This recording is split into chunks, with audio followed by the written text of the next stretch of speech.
Climate Now, en collaboration avec Copernicus.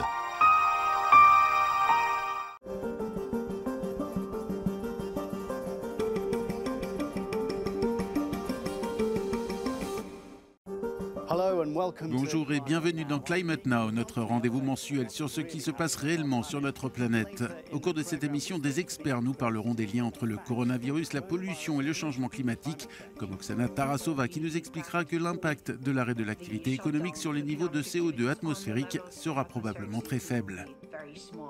Mais d'abord, observons les dernières données du service Copernicus sur le changement climatique. En Europe, en mars, les températures moyennes étaient supérieures de près de 2 degrés Celsius à la moyenne observée entre 1981 et 2010. Les chiffres dans certaines régions d'Ukraine et de Russie sont sans équivoque. En Ukraine, les températures étaient jusqu'à 6 degrés supérieures à la moyenne de saison, l'écart atteignant les 8 degrés en Russie.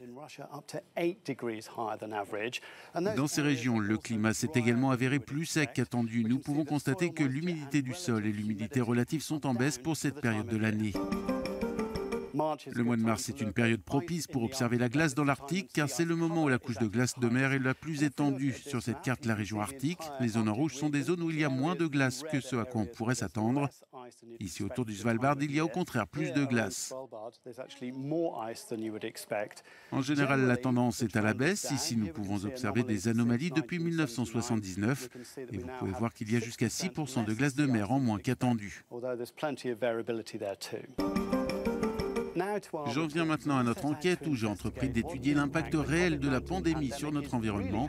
J'ai parlé à des experts de premier plan par vidéoconférence.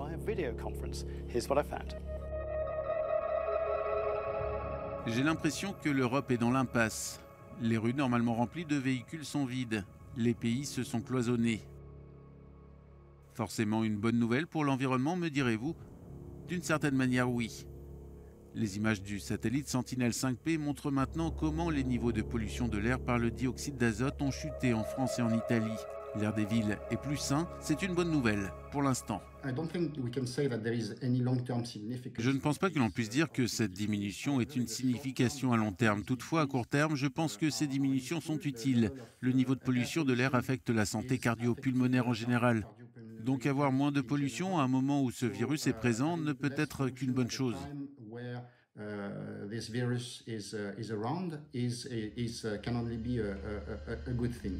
Et il pourrait y avoir un autre avantage à la diminution de la pollution atmosphérique actuelle, car il est possible que le Covid-19 puisse être transporté par des particules de pollution. Il n'y a pas de consensus scientifique à ce sujet, mais certains experts penchent pour cette hypothèse.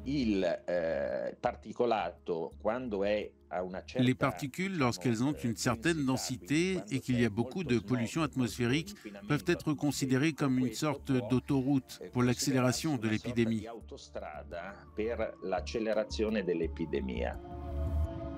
Une réduction de la pollution de l'air à court terme est donc une bonne chose. Cependant, malgré le ralentissement économique, les émissions de gaz à effet de serre se poursuivent. Les niveaux de dioxyde de carbone atteignent des niveaux records. Si nous regardons comment les niveaux de CO2 atmosphérique se forment, ce ne sont pas les émissions particulièrement annuelles qui contrôlent les niveaux, c'est toute l'accumulation de CO2 dans l'atmosphère depuis l'époque pré-industrielle qui forme en fait le niveau actuel. Il est donc très peu probable que la réduction des émissions au cours d'une année particulière, même de cette ampleur, ait un impact sur les niveaux mondiaux de dioxyde de carbone.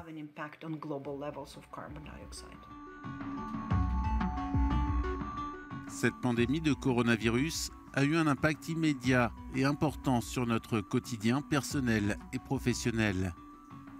Mais qu'en est-il de l'environnement ?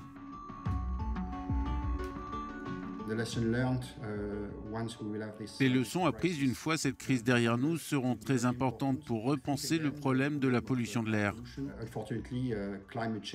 Malheureusement, le changement climatique est et sera toujours là et cette crise ne changera pas vraiment. Dernier point, on s'est beaucoup interrogé sur la disparition du virus une fois que le temps estival sera installé. La réponse n'est pas claire, nous n'avons pas encore assez d'informations, il y a tellement de variables, y compris la façon dont vous et moi nous comportons. Alors restez en sécurité et on se reverra la prochaine fois.